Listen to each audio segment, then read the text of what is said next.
Bonjour à toutes et à tous. Bienvenue à cette nouvelle journée de formation médicale continue qu'organise le Centre hospitalo-universitaire Mustapha d'Alger et le service de dermatologie et de vénérologie du professeur Zoubili. Je me présente Dr Judy, assistante en dermatologie. Nous allons voir aujourd'hui ensemble les toxidermies, c'est-à-dire les réactions cutanées médicamenteuses. Mais tout d'abord, commençons par nous fixer des objectifs à atteindre au terme de cette séance, savoir évoquer une toxidermie, à défaut de la diagnostiquer, connaître les formes graves qui peuvent mettre en jeu le pronostic vital et la prise en charge des toxidermies. Mais tout d'abord, qu'est-ce qu'une toxidermie? Une toxidermie, c'est l'ensemble des effets indésirables cutanés et ou muqueux des médicaments administrés par voie interne. C'est un motif très fréquent de consultation qui se caractérise par une diversité des tableaux cliniques que nous allons voir tout au long de cette présentation et qui est due à des mécanismes physiopathologiques variés. Certaines de ces toxidermies sont graves et peuvent mettre en jeu le pronostic vital. Elles constituent de ce fait de véritables urgences médicales. Elles sont représentées essentiellement par la pustulose exanthématique aiguë généralisée, la PEAG, le Drug Reaction with Eosinophilia and Systemic Symptoms, le DRESS syndrome, et les syndromes de Stevens-Johnson et de Lyell. Commençons par le premier tableau clinique, qui est l'exanthème maculopapuleux. Ce n'est pas une toxidermie grave, mais c'est la toxidermie la plus fréquente, vu qu'elle représente 90% de l'ensemble des toxidermies. Cependant, elle n'est pas forcément facile à diagnostiquer du fait de la multitude des diagnostics différentiels. Donc, ce tableau clinique où cette éruption apparaît après un délai de 5 à 21 jours après la prise médicamenteuse, ce délai se raccourcit en cas de réintroduction du même médicament. Comme son nom l'indique, c'est un exanthème, donc c'est une éruption faite de macules et de papules rouges. Pour rappel, les macules, ce sont de simples taches rouges qui s'effacent à la vitropression. Les papules, ce sont de petits boutons palpables. Donc, ces lésions peuvent confluer, comme nous le voyons sur cette photo, pour former des placards. Ça siège essentiellement au niveau du tronc et la racine des membres et s'accompagne parfois d'éléments purpuriques au niveau des membres inférieurs. C'est quoi un purpura? Un purpura, c'est des lésions rouges foncées qui ne s'effacent pas lors de la vitropression. Et comme signe accompagnateur, on peut avoir un prurite, une fièvre modérée et rarement une atteinte muqueuse. Quand est-ce qu'il faut s'inquiéter devant un exanthème maculopapuleux? En d'autres termes, c'est quoi les signes de gravité? C'est tout d'abord la fièvre supérieure à 38,5, une extension supérieure à 60% de la surface corporelle, la présence d'atteinte viscérale et d'adénopathie, d'atteinte muqueuse et la présence de décollement. Il faut garder à l'esprit que cet exanthème maculopapuleux peut évoluer vers des formes graves de toxidermie telles que le DRESS syndrome et le syndrome de Lyell. L'évolution est généralement favorable sans séquelles en 1 à 2 semaines après l'arrêt du traitement imputable au prix d'une desquamation fine. Le traitement est symptomatique, il fait appel aux émollients et aux dermocorticoïdes. Les médicaments incriminés sont très nombreux. En tête de liste, les bêta-lactamines, les antiépileptiques et les produits de contraste iodés.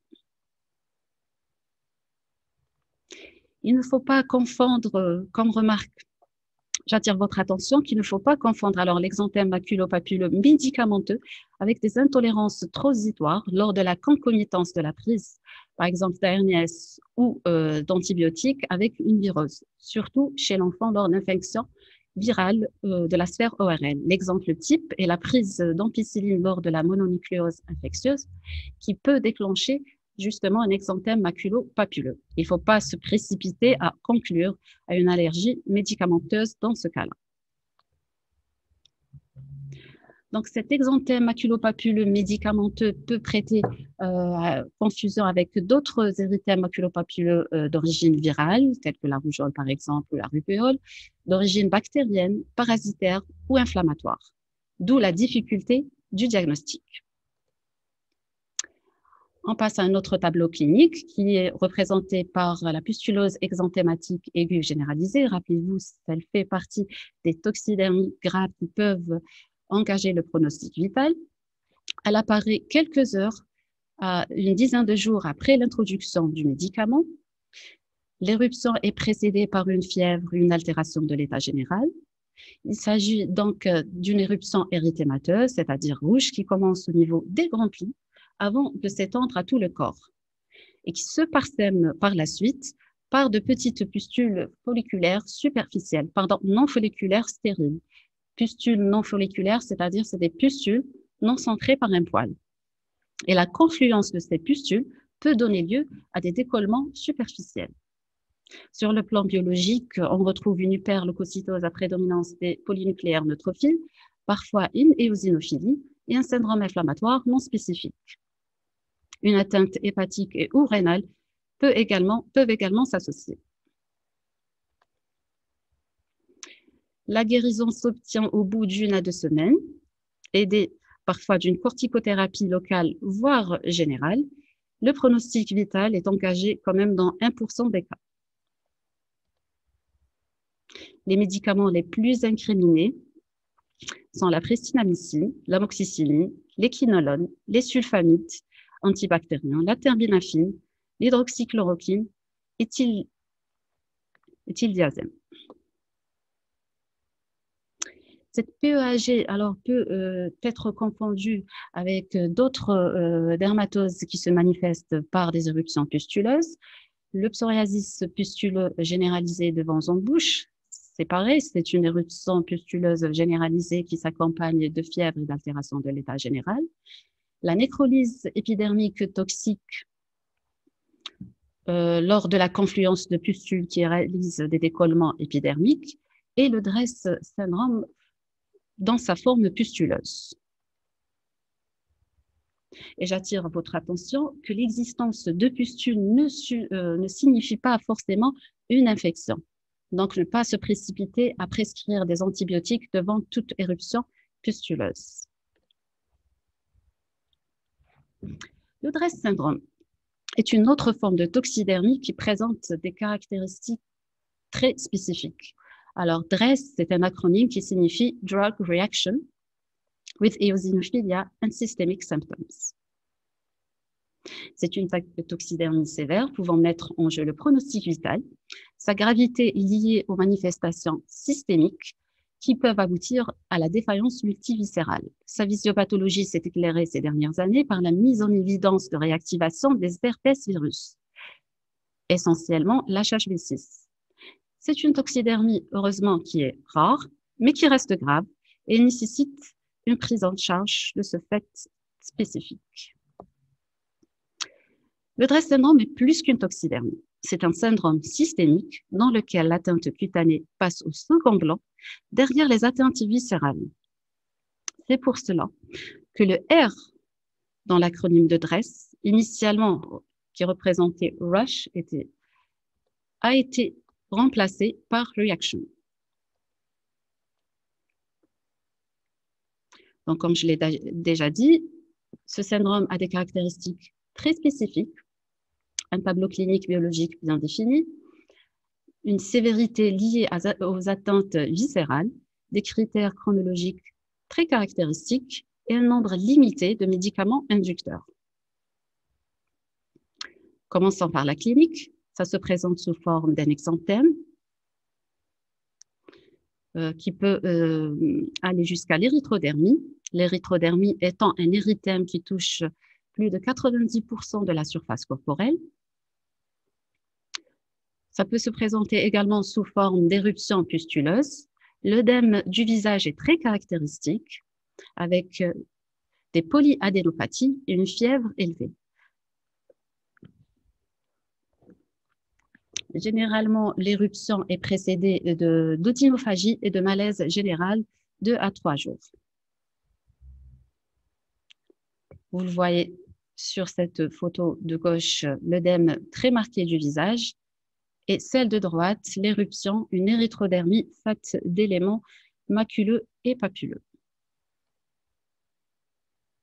L'atteinte muqueuse au cours du DRESS est rare, le plus souvent discrète. Elle peut être à type de kénite, de conjonctivite ou d'érosion aftoïde buccale ou génitale. Alors, sur ce schéma, comme vous le voyez, le 0 représente, le J0, c'est l'apparition de l'exanthème. Et comme nous le voyons très bien, la dysphagie précède de 3 jours à peu près l'apparition de l'éruption, ainsi que la fièvre. Et l'éruption est concomitante avec l'apparition de prurites et de douleurs. Les adénopathies apparaissent 2 à 3 jours après l'exanthème. Les principales manifestations cutanées sont représentées par les éruptions morbilliformes, suivies de l'atteinte muqueuse et un degré moindre de purpura et d'œdème facial. Et rarement, ça s'accompagne de pustules. Sur le plan hématologique, l'hyperéosinophilie est la caractéristique majeure du DRESS syndrome. Elle n'est cependant pas constante. Elle est retrouvée dans 70 à 80% des cas. Elle peut être d'ampleur variable, 2000 à 5000 éléments par millimètre cube, et parfois plus modérée, mais généralement toujours supérieure à 1500 éléments par millimètre cube. Un syndrome mononucléosique est également associé. Donc, il s'agit d'une lymphocytose avec présence de lymphocytes atypiques au frottis sanguin. Nous arrivons aux manifestations viscérales qui font toute la gravité de ce DRESS syndrome. Ce dernier touche essentiellement 4 organes. Le foie, il s'agit le plus souvent d'une cétolyse, rarement d'une cholestase. Le rein, ça se manifeste sous la forme d'une néphrite tubulo-interstitielle, voire une insuffisance rénale aiguë. Au niveau du poumon, sous forme d'une pneumopathie interstitielle à eosinophile, et au niveau du cœur, par une péricardite ou une myocardite. D'autres organes peuvent être atteints, tels que le pancréas, le tube digestif, la thyroïde et le système nerveux central. Sur le plan biologique, on peut retrouver également un syndrome d'activation macrophagique, cliniquement muet, mais diagnostiqué uniquement au niveau sur le plan biologique. Il se traduit par une élévation de la ferritinémie, des LDH et des triglycérides.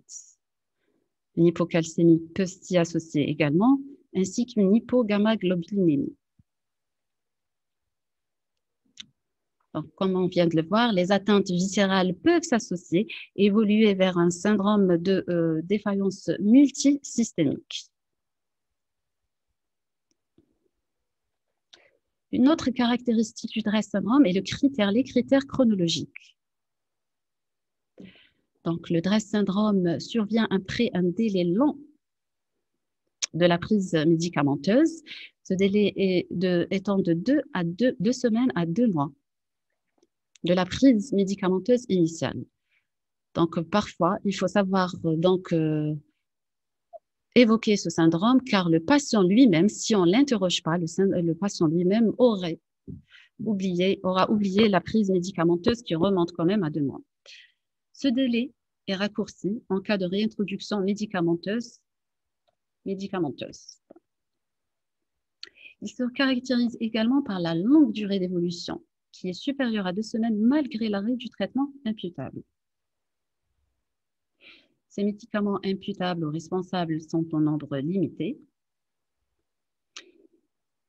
Je répète qu'il faut rechercher des médicaments instaurés entre 2 semaines, voire jusqu'à 3 mois avant l'apparition des signes. Ils sont représentés essentiellement par les anticonvulsivants, l'allopurinol, la vancomycine et la minocycline. Pour ce qui est de la prise en charge, l'arrêt rapide du traitement causal est la pierre angulaire de cette prise en charge. On peut céder de dermocorticoïdes pour les lésions cutanées et en fonction de l'atteinte viscérale, une corticothérapie générale est mise en place. Et en cas d'exacerbation, on peut faire recours aux immunoglobulines. L'évolution se fait sur plusieurs semaines, voire des mois, même après l'arrêt du médicament imputable. D'où la nécessité d'une surveillance régulière et prolongée. Une autre forme de toxidermie grave est représentée par le syndrome de Stevens-Johnson et le syndrome de Lyell. Ces deux syndromes représentent des formes bulleuses de toxidermie. C'est quoi une bulle? C'est une lésion à contenu liquidien. Alors, ça réalise des décollements bulleux qui peuvent toucher la peau, mais également les muqueuses. Ils sont rares. Leur fréquence est estimée à 1 à 3 cas par million et par an, mais très sévère, vu que le pronostic vital est engagé dans 20% des cas à la phase aiguë. Et ils sont source de séquelles invalidantes.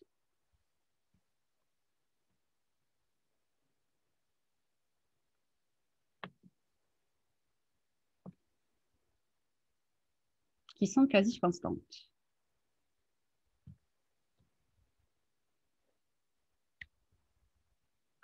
Ce type de toxidermie peut toucher tous les âges, avec une incidence 10 à 100 fois plus élevée au cours de l'infection par le VIH.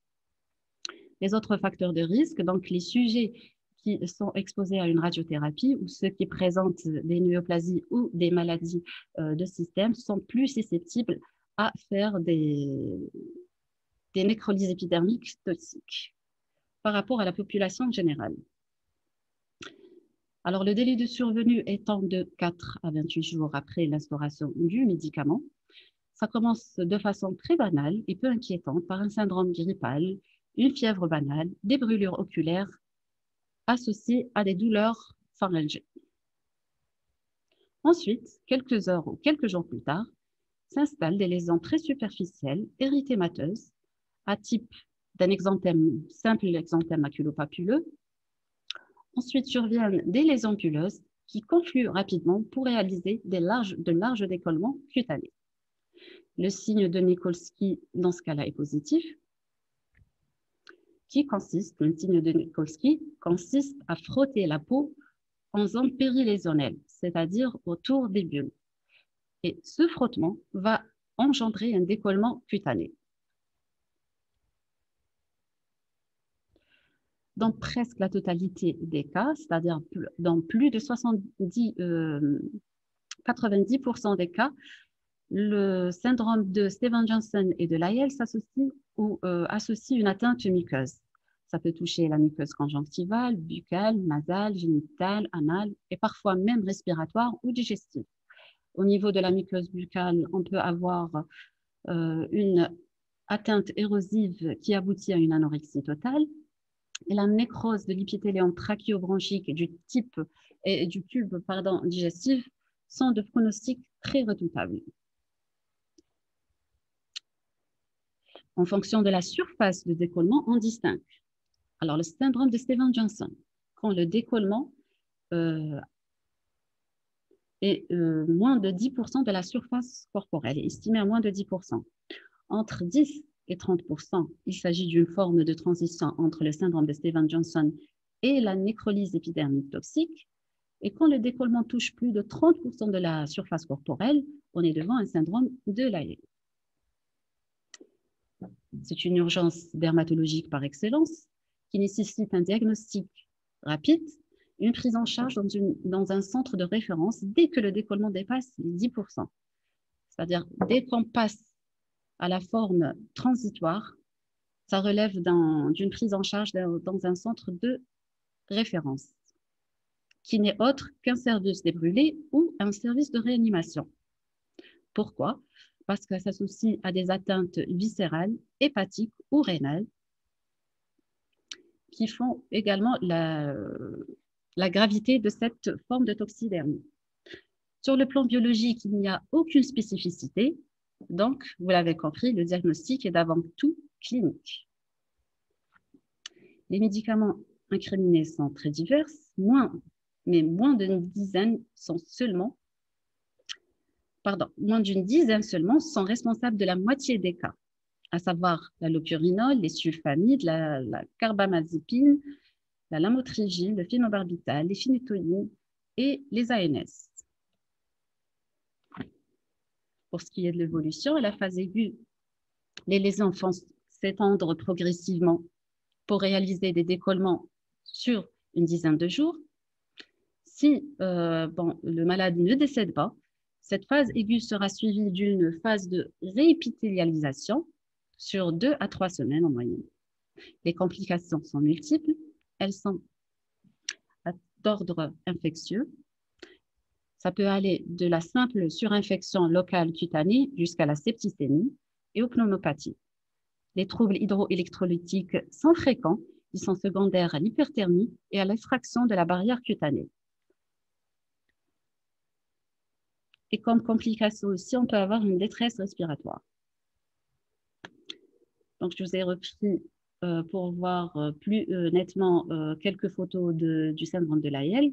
Comme vous le voyez sur la photo de gauche, alors de larges décollements cutanés, c'est ce qu'on appelle un aspect en linge mouillé. Donc, l'épiderme qui est toujours collé à la peau est plissé.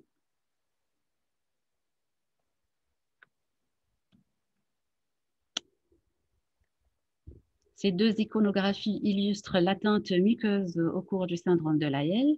À gauche, on voit très bien une chélite érosive et à droite, l'atteinte de la paupière avec une chute des cils, qui aboutit à la chute des cils.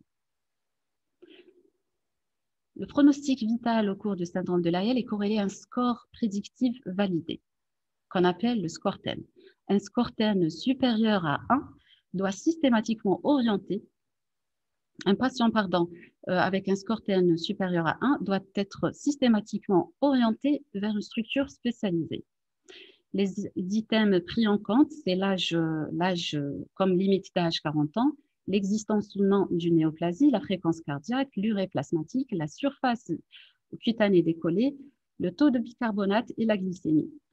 Par exemple, si un patient est âgé de plus de 40 ans avec une surface décollée de plus de 10%, c'est un patient adressé en service de brûlé ou de réanimation.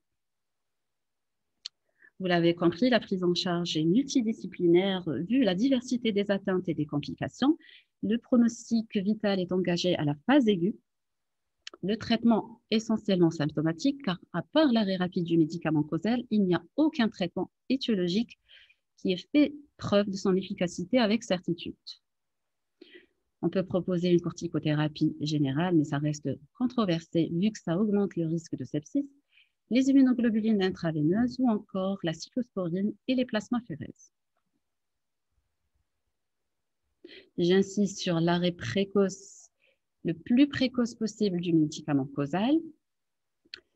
Donc, le traitement symptomatique fait appel aussi aux soins locaux, à une bonne hydratation pour compenser les pertes hydroélectrolytiques, une alimentation entérale. Il faut lutter contre la douleur et lutter contre les déperditions thermiques.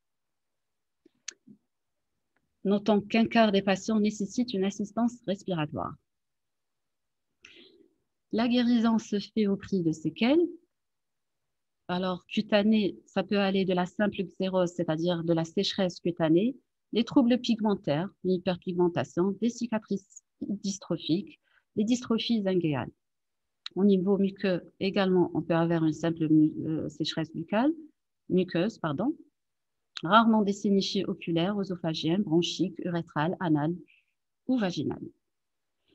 Sur le plan ophtalmologique, le patient peut garder comme séquelle une photophobie ou une baisse de l'acuité visuelle.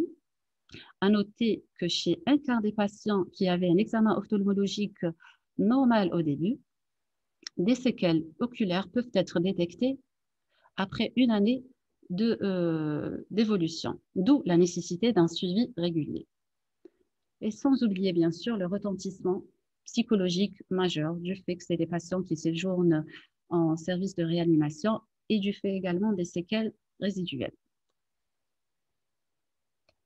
J'insiste que le pronostic au cours de cette toxidermie dépend de la rapidité d'arrêt du médicament responsable et de la sévérité de l'atteinte initiale.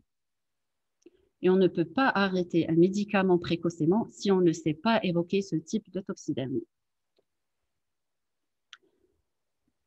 Donc, la nécrolyse épidermique toxique peut prêter à confusion avec les autres dermatoses bulleuses d'une manière générale, telles que l'érythème polymorphe, qui se présente, comme vous le voyez sur la photo, par des lésions en cocarde, qui siègent essentiellement au niveau acral et qui peuvent parfois s'associer à une atteinte muqueuse. Ce dernier est le plus souvent d'origine virale. Une brûlure thermique peut également mimer un syndrome de Lyell, vu qu'elle se présente sous forme de lésions bulleuses et de décollement épidermique. Les dermatoses bulleuses auto-immunes, on citera ici le pemphigus. Vous voyez le pemphigus qui survient essentiellement chez le sujet d'âge moyen à partir de la quarantaine et qui associe une atteinte muqueuse qui est le plus souvent inaugurale à des lésions bulleuses et des décollements cutanés. La pemphigoïde bulleuse également, c'est une dermatose bulleuse auto-immune du sujet âgé qui se manifeste par des bulles tendues de grande taille.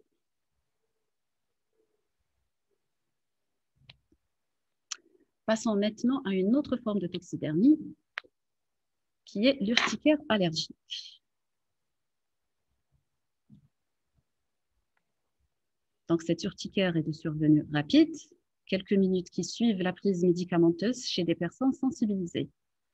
Ça se présente sous forme de macules et de papules discrètes et fugaces, mais ça peut aller jusqu'à la grande anaphylaxie. Donc, il faut savoir rechercher les autres signes et symptômes de la lignée anaphylactique. Sur cette photo, on voit une urticaire profonde au niveau des muqueuses. Pour rappel, l'anaphylaxie, c'est une réaction d'hypersensibilité systémique sévère, potentiellement fatale, survenant brutalement suite à l'exposition à un allergène. Elle associe des signes cutanés et muqueux à type, par exemple, d'urticaire et de prurite, des signes respiratoires, gastro-intestinaux, des douleurs abdominales, des diarrhées. Sur le plan cardiovasculaire, ça se manifeste par des douleurs thoraciques, d'une tachycardie, rarement des bradycardies, et sur le plan neurologique par des vertiges et des troubles visuels. Pour ce qui est de la prise en charge de cette toxidermie, j'insiste et nous insistons toujours sur l'arrêt immédiat du médicament suspecté. Devant les formes bénignes, on peut se contenter d'antihistaminiques, rarement de corticoïdes par voie générale. Et devant les formes sévères, il faut faire recours à l'adrénaline, à l'oxygénothérapie, voire au remplissage vasculaire et au traitement d'un éventuel bronchospasme. Il faut garder le patient allongé, les jambes surélevées pour ne pas exacerber et accentuer l'hypotension survenant au cours de l'anaphylaxie.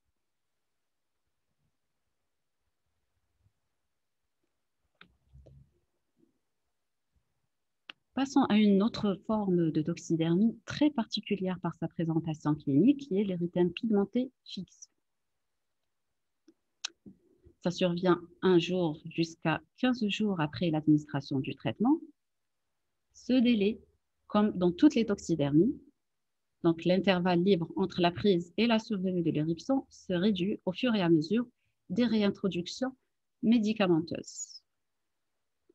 Classiquement, c'est une lésion unique, pigmentée, comme son nom l'indique, érythémateuse, donc rouge, violacée, à bordure bien limitée. Ça peut toucher les peaux, mais également les muqueuses. Et ça évolue vers la pigmentation. Parfois, le centre peut être, on peut retrouver au niveau du centre soit des vésicules, soit des bulles, voire parfois même de la nécrose. L'atteinte des muqueuses et semi-muqueuses est soit isolée, et là le diagnostic ça va être vraiment difficile à poser, soit associée à une atteinte cutanée. Ça peut toucher les lèvres, les muqueuses buccales et la muqueuse génitale, surtout chez l'homme.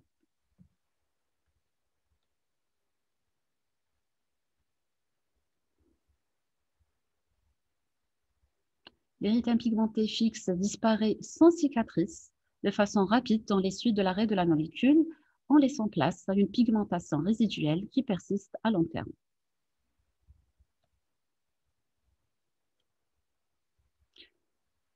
Lors de la réintroduction de la molécule incriminée, on aura des récidives aux mêmes endroits et parfois, au lieu d'avoir la récidive de la même lésion, on aura la récidive de la même lésion avec l'apparition de nouvelles lésions, voire de bulles.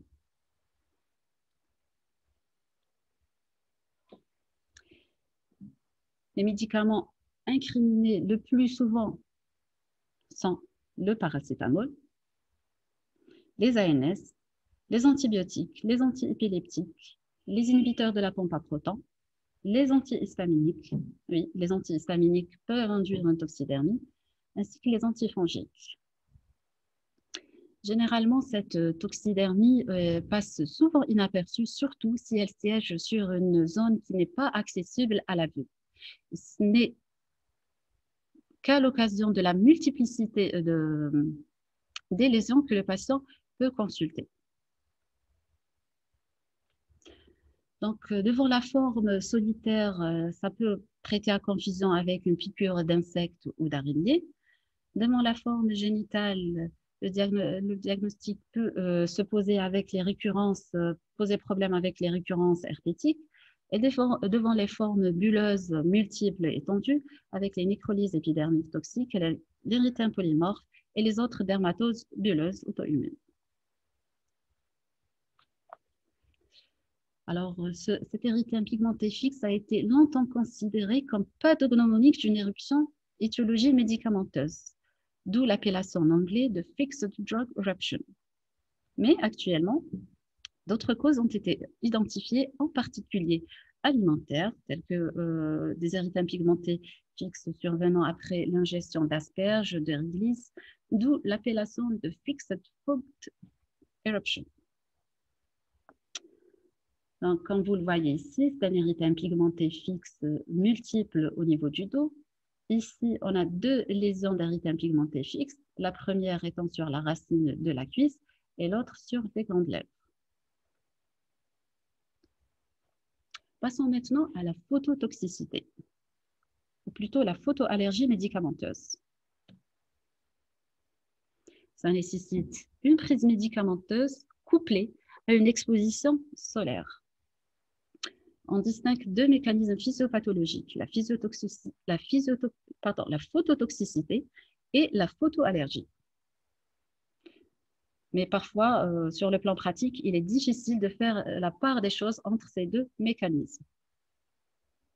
Pour ce qui est de la phototoxicité, elle survient immédiatement après une exposition solaire qui est conséquente, sous forme d'un simple érythème limité aux zones photoexposées, qui évolue par la suite rapidement en laissant une pigmentation. Le mécanisme incriminé, c'est une réaction photochimique avec production de radicaux libres qui sont à l'origine de dommages cellulaires. Les médicaments les plus incriminés restent l'amiodarone, les cyclines, les fluoroquinolones, les ANS et le psoralen.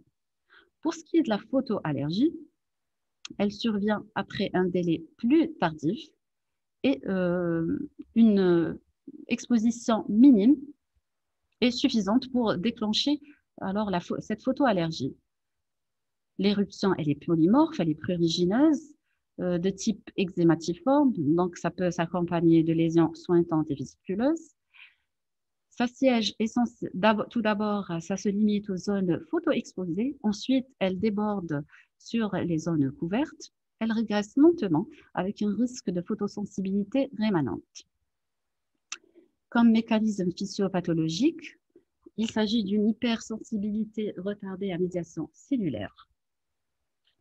Les médicaments incriminés sont les cyclines, les sulfamides, les diurétiques thiazidiques et les ANS. Alors, sur cette photo, vous devinez qu'il s'agit d'une phototoxicité, vu que les lésions sont essentiellement siègent exclusivement sur les zones photo-exposées. également sur la photo d'en dessous. Et si vous regardez bien, vous allez noter que le fond des plis est respecté, vu que le fond des plis n'est pas photo exposé, n'est pas exposé à la lumière solaire, aux ultraviolets.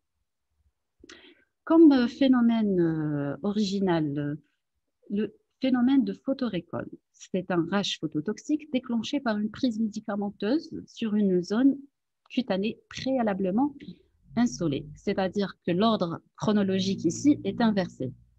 D'abord l'exposition solaire, ensuite la prise médicamenteuse, et la prise médicamenteuse déclenche une éruption médicamenteuse, une éruption cutanée au niveau de la zone préalablement insolée. Les médicaments qui peuvent être responsables de ce phénomène sont le méthotrexate, certains antibiotiques et certains anticancéreux.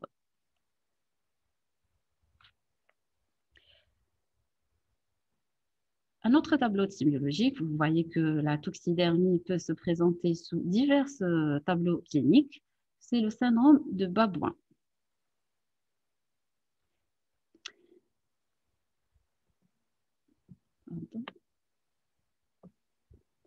Le syndrome de Babouin ou Symmetrical Drug-Related Intragenous and Flexural Exanthema. Alors, cette toxidermie se caractérise par une distribution anatomique originale.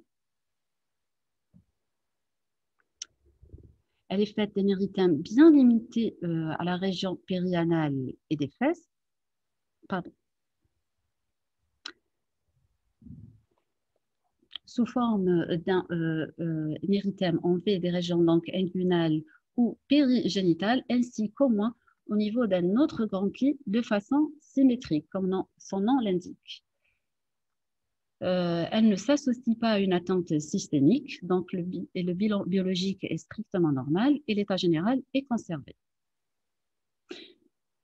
Les diagnostics différentiels de cette toxidermie sont représentés essentiellement par les intertrigaux, qui soient d'origine infectieuse, bactérienne ou fongique, ainsi que le psoriasis des plis.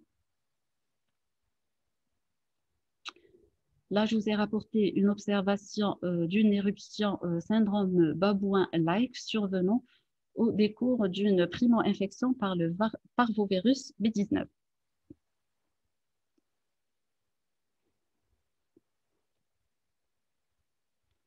Les molécules incriminées sont alors le mercure. Une exposition au mercure peut donner lieu à un syndrome Babouin, les bêta-lactamines, l'allopurinol et même les corticoïdes.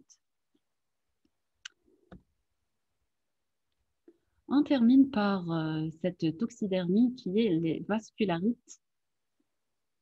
Les vascularites, c'est une forme de toxidermie rare qui survient 7 à 21 jours, se manifeste par un purpura. Ce purpura est infiltré, c'est-à-dire si l'on passe la main, on va ressentir quand même de l'épaisseur. Ce n'est pas une peau qui est souple, nécrotique ou bulleux, qui siège essentiellement au niveau des membres inférieurs.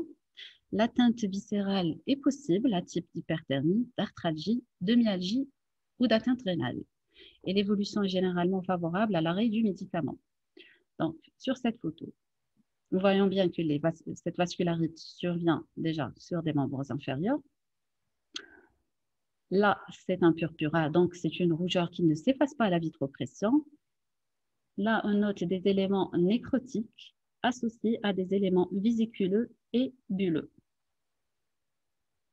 Et même sur cette iconographie, la nécrose centrale. Le diagnostic se fait grâce à la chronologie de la survenue de symptômes et l'absence de récidive après l'arrêt du médicament. Le diagnostic différentiel, c'est les autres vascularites, qu'elles soient d'origine infectieuse, auto-immune ou tumorale. Les médicaments les plus incriminés restent les ANS, les thiazidiques, l'allopurinol, les antibiotiques et les antivitamines K. Un petit mot sur certaines dermatoses qui sont induites par les prises médicamenteuses. Donc, on peut avoir un lupus induit. Ça survient quelques semaines ou mois après la prise d'ANS, de terbinafine, d'inhibiteurs calciques ou des inhibiteurs de la pompe à protons. peut avoir également un pemphigus induit. Rappelez-vous le pemphigus qui est une dermatose bulleuse auto-immune. Ça peut être induit par une prise médicamenteuse quelques semaines à quelques mois après la prise, par exemple, de phénobarbital ou de bêta-lactamine. Comme on peut avoir une dermatose à IgA linéaire, qui est une dermatose bulleuse auto-immune sous-épidermique, survenant 1 à 21 jours après la prise de vancomycine, d'inhibiteurs de l'enzyme de conversion ou d'ANS. Donc, l'arrêt du médicament incriminé va soit entraîner la guérison de cette dermatose, soit il va jouer un rôle d'inducteur, c'est-à-dire même après l'arrêt du médicament incriminé, la pathologie la dermatose va évoluer pour son propre compte.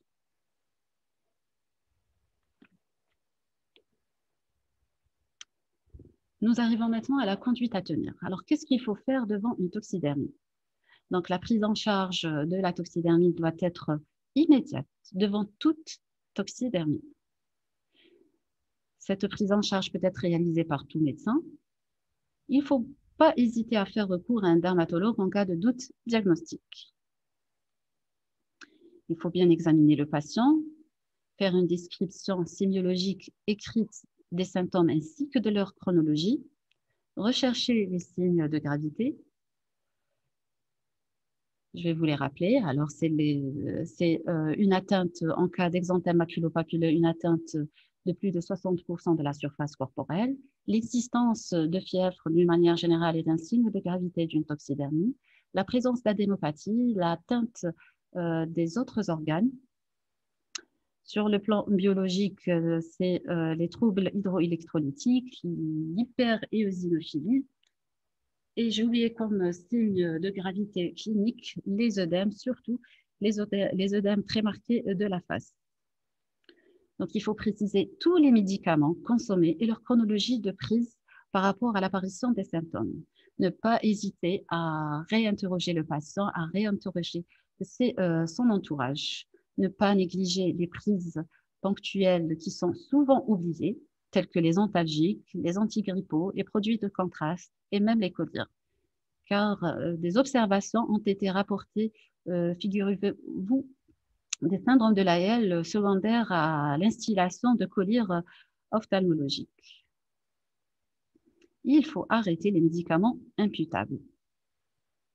Ça, c'est la pierre angulaire de la prise en charge, car tout retard à cette interruption médicamenteuse serait responsable d'une aggravation du pronostic. Là, je vous ai repris le tableau de la chronologie des survenues des différentes toxidermies, donc leur vitesse d'apparition et leur vitesse de guérison. Vous voyez très bien que leur vitesse d'apparition diffère d'un tableau clinique à l'autre, et ceci est dû à la diversité des mécanismes physiopathologiques incriminés.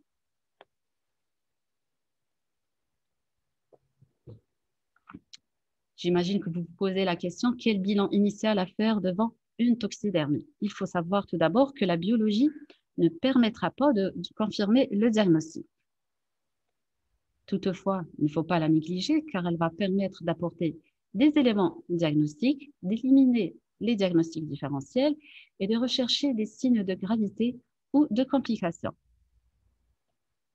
Comme bilan initial, on va demander une numération de la formule sanguine avec équilibre leucocytaire à la recherche surtout d'une hyperéosinophilie, un bilan hépatique, un bilan rénal, un ionogramme sanguin pour détecter les troubles hydroélectrolytiques, une glycémie et une CRP. Les sérologies virales et bactériennes seront demandées en fonction des signes d'appel. Les molécules suspectées et celles chimiquement proches seront contre-indiquées. Faire un courrier au médecin traitant pour substitution de ces médicaments quand il s'agit de médicaments indispensables. Il ne faut pas oublier de déclarer tout accident iatrogène grave ou inattendu en pharmacovigilance.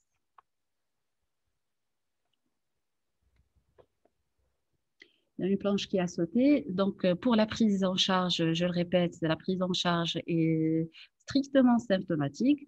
Donc, il faut arrêter le médicament suspecté, incriminé ou à défaut suspecter là où les médicaments en attendant de confirmer le diagnostic.